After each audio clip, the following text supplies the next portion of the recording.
Il y a très longtemps, dans un petit village au bord d'un grand fleuve, les anciens racontaient une histoire étrange qui passait de génération en génération.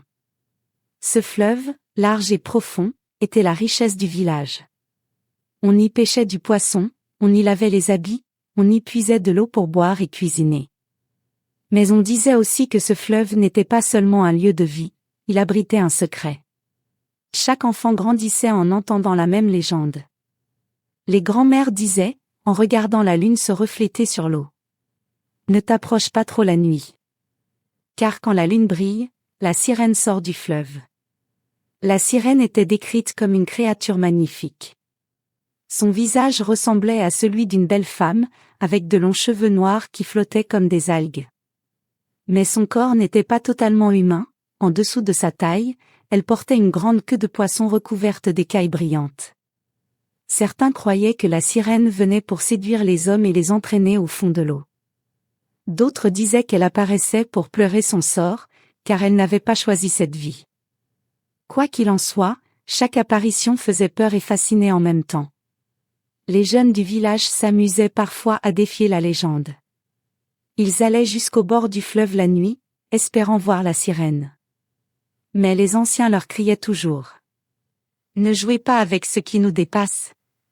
L'eau garde ses mystères, et le fleuve a ses esprits. Ainsi, la sirène restait un mystère. On ne savait pas si elle était une menace ou une âme en souffrance. Mais tout le monde, dans le village, savait une chose: la nuit, au clair de lune, le fleuve n'était jamais totalement tranquille. Les pêcheurs du village connaissaient mieux que personne la force et les dangers du fleuve. Chaque jour, ils entraient avec leurs pirogues, jetant leurs filets dans l'eau profonde. Mais la nuit, aucun d'entre eux n'osait s'aventurer trop loin. Car la légende de la sirène hantait leurs esprits. On racontait que plusieurs pêcheurs, dans le passé, avaient disparu mystérieusement. Ils étaient partis pêcher sous la lune, attirés par l'idée de faire une grande récolte de poissons. Mais leur pirogue était revenue vide, flottant seule, sans personne à l'intérieur. Alors les villageois disaient: c'est la sirène qui les a pris. Elle les a séduits avec ses chants, puis elle les a emmenés au fond du fleuve. D'autres histoires circulaient aussi. Certains affirmaient avoir entendu, la nuit, une voix douce chanter sur l'eau. C'était une mélodie triste mais envoûtante, si belle qu'elle pouvait hypnotiser celui qui l'écoutait trop longtemps. Ceux qui se laissaient charmer par ce chant s'approchaient de l'eau, et ne revenaient jamais. Les pêcheurs savaient donc qu'il ne fallait pas défier la sirène. Avant de partir travailler, ils faisaient parfois une prière discrète, demandant au Créateur de les protéger. Certains déposaient même un peu de nourriture au bord du fleuve, comme une offrande, espérant calmer l'esprit de l'eau. Pour eux, la sirène n'était pas seulement une légende, elle était une menace réelle. Chaque fois qu'un filet revenait vide ou qu'une pirogue chavirait, on disait que c'était sa faute. Alors, malgré leur courage, les pêcheurs restaient prudents. Ils évitaient de regarder trop longtemps le reflet de la lune sur l'eau, de peur d'apercevoir son visage mystérieux. Ainsi, la peur de la sirène vivait dans le cœur de chaque homme qui dépendait du fleuve. Dans le village, il y avait toujours deux façons de voir la sirène. Les pêcheurs et les jeunes parlaient d'elle comme d'un danger, une créature à craindre et à fuir. Mais les anciens, ceux qui avaient beaucoup vécu et vu bien des choses, avaient une autre vision. Autour du feu, le soir, les plus vieux racontaient: la sirène n'est pas seulement un esprit mauvais. Elle est une âme prisonnière. Elle souffre, et c'est sa douleur qui fait peur. Pour eux, la sirène n'était pas née pour détruire. C'était une femme qui, autrefois, avait fait un choix malheureux, un choix qu'elle regrettait encore. Ces apparitions n'étaient pas des attaques, mais des appels au secours. Les anciens disaient souvent: quand l'eau est agitée, ce n'est pas toujours la colère. Parfois, c'est la tristesse qui fait trembler le fleuve. Alors que les plus jeunes voyaient la sirène comme une ennemie, les sages rappelaient qu'il fallait aussi avoir de la compassion. Ils enseignaient aux enfants que chaque être, même les plus effrayants, cache une histoire derrière son visage. Certains allaient plus loin et disaient que la sirène avait encore une part d'humanité en elle. C'est pourquoi elle apparaissait surtout quand la lune éclairait l'eau, comme si la lumière du ciel réveillait en elle une mémoire oubliée. Ainsi, dans le village, la peur et la compassion vivaient côte à côte. Les anciens ne niaient pas le danger, mais ils invitaient chacun à réfléchir avant de juger. Leur voix résonnait toujours de sagesse. N'oubliez jamais, derrière chaque mystère, il y a une vérité. Et derrière chaque être, il y a une douleur que nous ne connaissons pas. Parmi les habitants du village, il y avait un homme que tout le monde respectait, le vieux pasteur. Il n'était pas riche, il n'avait pas de grands vêtements, mais il portait dans son cœur une grande foi et une sagesse qui calmaient les âmes. On venait souvent le voir pour demander conseil, prier avec lui ou simplement écouter ses paroles rassurantes. Un soir, alors que le vent soufflait doucement et que la lune brillait au-dessus du fleuve, le pasteur décida de marcher seul vers la rive. Ce n'était pas la première fois qu'il allait prier là-bas. Pour lui, l'eau représentait la pureté et la vie, et il aimait élever ses prières près du fleuve. Il s'agenouilla sur le sable humide, les mains jointes, et commença à chanter un cantique. Sa voix, simple mais sincère, résonnait dans le silence de la nuit. Les grenouilles, les grillons et même le bruit de l'eau semblaient se taire pour écouter. Le pasteur priait pour son peuple, pour les veuves, pour les orphelins, pour les pêcheurs fatigués qui luttaient chaque jour contre le fleuve. Mais surtout, il priait pour que la peur disparaisse des cœurs, et que la paix règne dans le village. Il ne savait pas que, ce soir-là, sa prière allait être entendue d'une façon qu'il n'aurait jamais imaginée. Car dans l'ombre de l'eau, une silhouette l'observait. Ses yeux brillaient comme deux étoiles sous la surface. C'était la sirène, attirée par le chant doux et sincère de l'homme de Dieu. À ce moment précis, le destin du village et celui de la mystérieuse créature allaient se croiser. Alors que le pasteur chantait son cantique, une étrange agitation se fit sentir dans le fleuve. L'eau, habituellement calme à cette heure de la nuit, se mit à onduler comme si un vent invisible la traversait. Les reflets de la lune dansaient à la surface, formant des cercles lumineux. Soudain, une silhouette sortit lentement de l'eau. C'était elle, la sirène. Ses longs cheveux noirs glissaient sur ses épaules comme une rivière sombre, et ses écailles luisaient d'un éclat argenté sous la lumière de la lune. Son visage, d'une grande beauté, portait pourtant une expression lourde de tristesse. Ses yeux brillaient, non pas de colère, mais d'une douleur profonde que personne n'avait jamais comprise. Le pasteur leva doucement la tête. Il vit la créature s'approcher de la rive. Nulle peur ne l'envahit, seulement une grande curiosité et une compassion sincère. Contrairement aux pêcheurs et aux villageois, il ne détourna pas le regard. La sirène, de son côté, semblait hésiter. Elle avait l'habitude que les hommes la fuient, tremblant ou fascinés par son apparence. Mais ce vieil homme, agenouillé, chantant encore malgré son apparition, paraissait différent.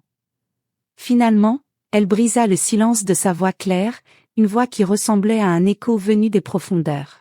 « Homme de Dieu, pourquoi n'as-tu pas peur de moi ?» Ces mots flottaient dans l'air comme une plainte.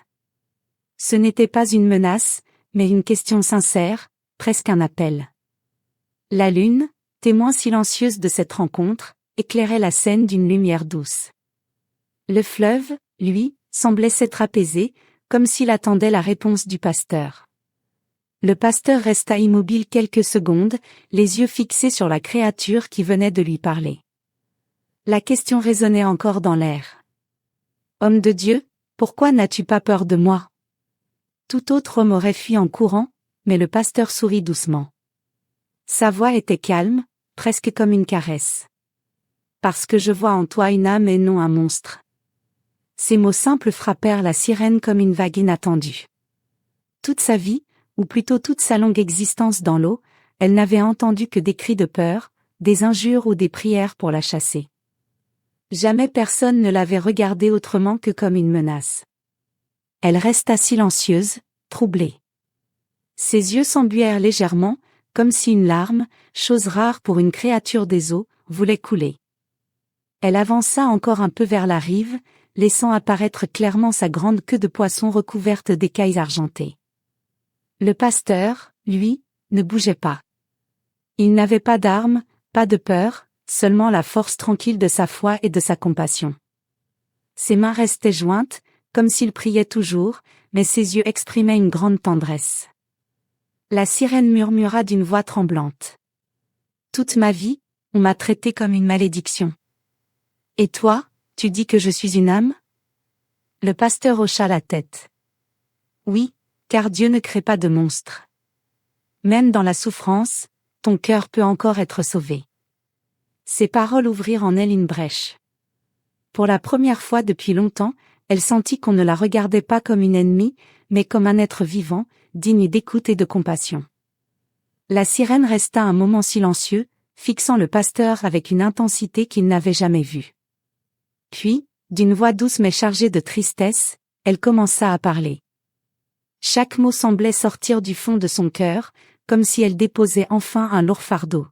« Je n'ai pas toujours été comme ça, » murmura-t-elle. Le pasteur l'écoutait attentivement, sans l'interrompre, laissant ses paroles remplir l'air tranquille de la nuit. Elle raconta qu'autrefois, elle avait été une jeune fille du village. Elle courait dans les champs, riait avec ses amis et aidait sa famille. Mais, avec le temps, des sentiments sombres commencèrent à naître en elle, l'envie, la jalousie et l'orgueil. Elle voulait être la plus belle, la plus admirée, et posséder ce que les autres avaient. Un jour, emportée par ses désirs, elle fit un pacte avec les esprits de l'eau.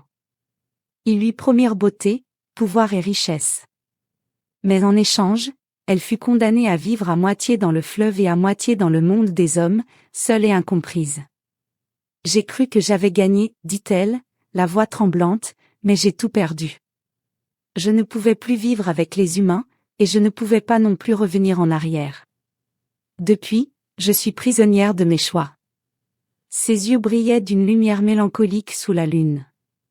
Elle semblait chercher dans le regard du pasteur un peu de compréhension, une preuve que son âme n'était pas totalement perdue. Le pasteur resta silencieux un moment.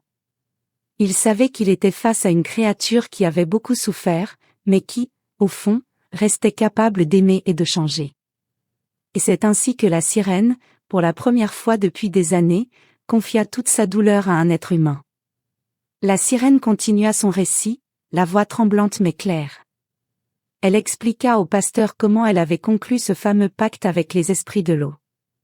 Ce n'était pas un geste impulsif, mais le fruit d'une décision guidée par l'orgueil et la jalousie. Elle voulait être la plus belle, celle que tout le monde admirerait, celle qui posséderait ce que les autres désiraient. Les esprits de l'eau, mystérieux et puissants, lui avaient promis tout ce qu'elle désirait. En échange, elle devait abandonner sa vie humaine et accepter une existence entre deux mondes, ni tout à fait femme, ni tout à fait créature des eaux. Elle devait rester prisonnière du fleuve et de ses profondeurs. Au début, elle crut avoir gagné. Elle pouvait nager comme aucun être humain ne le pouvait, ses écailles brillaient sous le soleil et la lune, et sa beauté fascinait ceux qui avaient la chance de la voir. Mais très vite, elle comprit qu'elle avait fait une grave erreur. « J'étais seule, toujours seule, » murmura-t-elle, la voix chargée de regret. Elle ne pouvait plus vivre parmi les humains, et les esprits de l'eau ne lui permettaient pas de retrouver sa vie d'autrefois. Chaque nuit, elle errait dans le fleuve, écoutant les voix des hommes qui la craignaient, ressentant une douleur qu'aucune beauté ni pouvoir ne pouvait apaiser. Elle raconta au pasteur combien la solitude pesait sur son cœur. Les années s'étaient étirées comme des vagues interminables.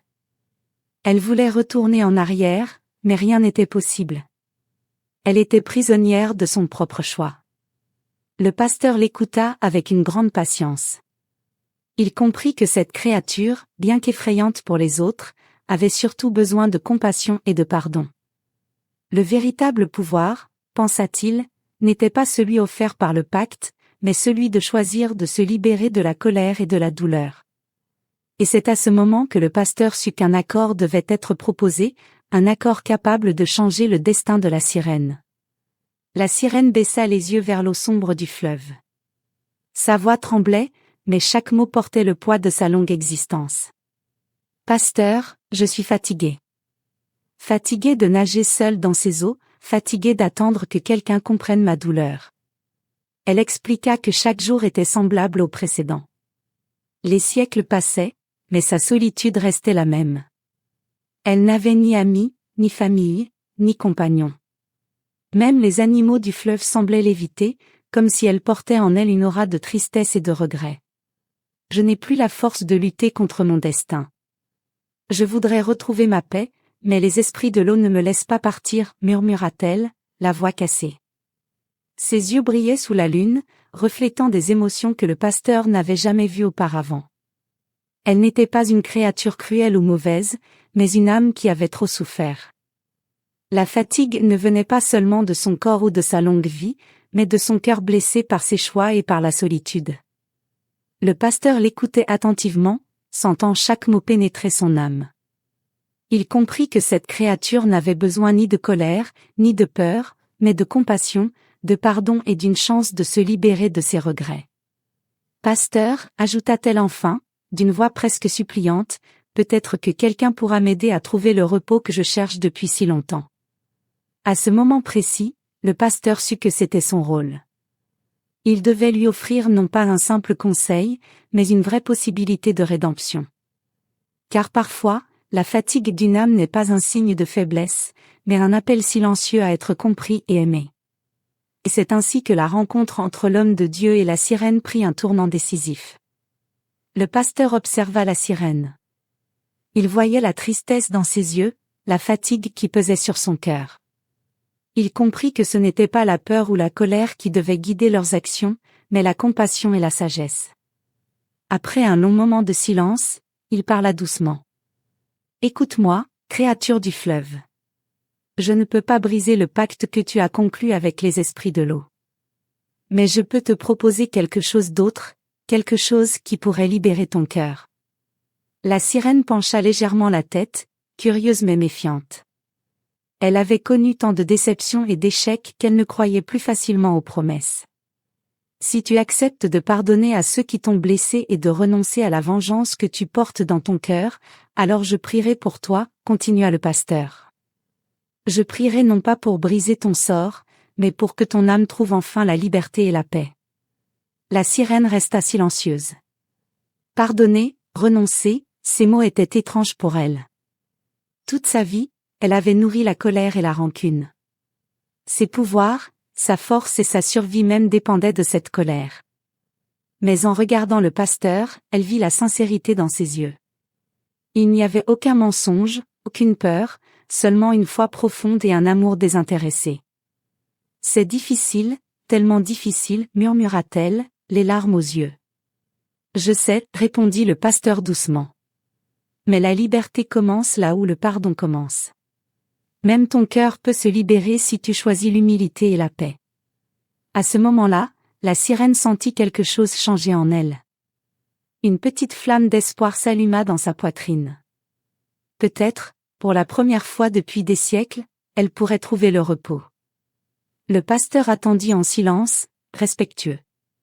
Il savait que le choix était entièrement entre ses mains. Et ce choix allait changer son destin à jamais. La sirène resta silencieuse, les yeux fixés sur le pasteur. Son cœur battait rapidement. Pardonner ? Renoncer à sa colère et à sa vengeance ? Ces mots semblaient impossibles. Toute sa vie, depuis qu'elle avait fait le pacte, elle avait nourri ses désirs de pouvoir et de revanche. Ils étaient devenus une part d'elle-même, sa force et sa survie. Elle ferma les yeux un instant, repensant à toutes les années passées dans la solitude et la douleur.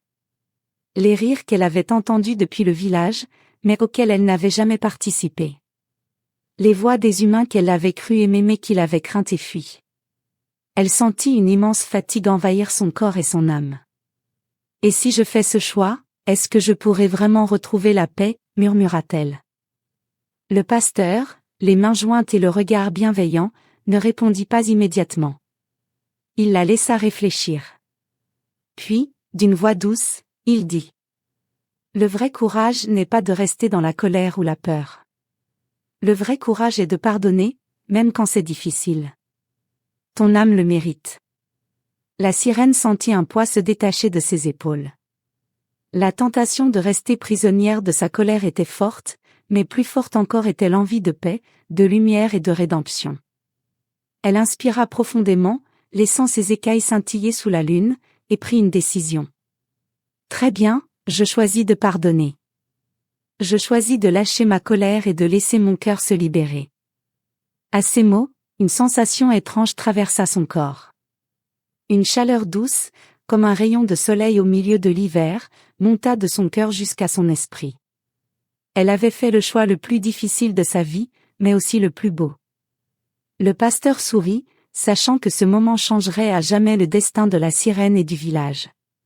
Cette nuit-là, le fleuve sembla retenir son souffle. La lune brillait haut dans le ciel, éclairant doucement l'eau qui reflétait chaque mouvement des deux êtres face à face. Le pasteur, les mains levées vers le ciel, commença à chanter un cantique de paix et de lumière.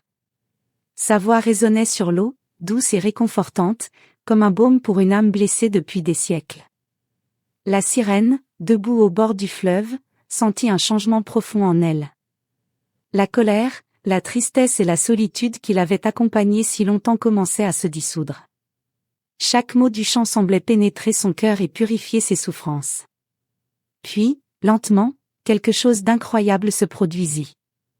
Ses écailles scintillantes tombèrent de son corps comme une pluie argentée, et elle leva le visage vers la lune, un sourire léger et apaisé illuminant ses traits.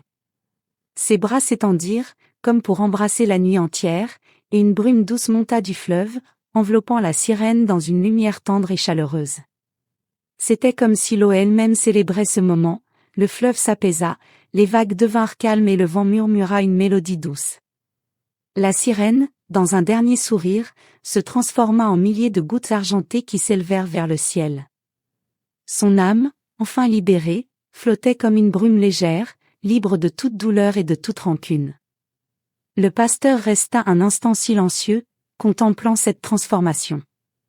Il savait que cette délivrance n'était pas due à ses prières seules, mais au courage et à la décision de la sirène.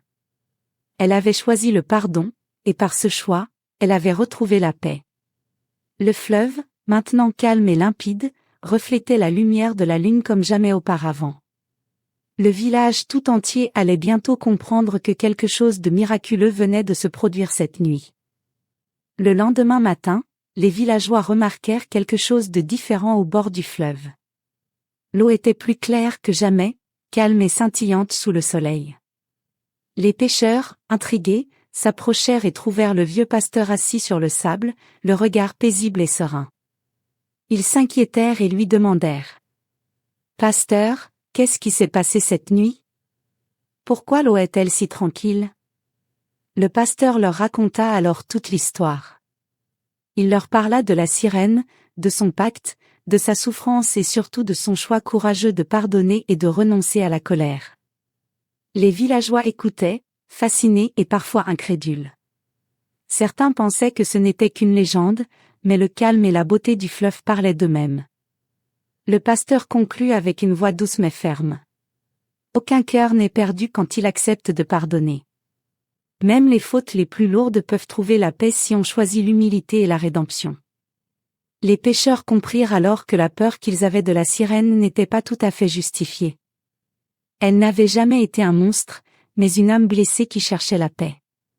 La véritable leçon était ailleurs, la peur et la colère ne mènent jamais à la liberté, mais le pardon et l'amour peuvent transformer même les cœurs les plus lourds. Depuis ce jour, chaque fois que la lune brillait et que l'eau du fleuve semblait danser avec la lumière, les villageois murmuraient : « L'eau est claire ce soir. La sirène a trouvé son repos. » Et ainsi, la légende du fleuve continua de se transmettre, mais cette fois, elle n'était plus seulement une histoire de peur. C'était une histoire d'espoir, de courage et de compassion. Une leçon que chaque génération devait apprendre.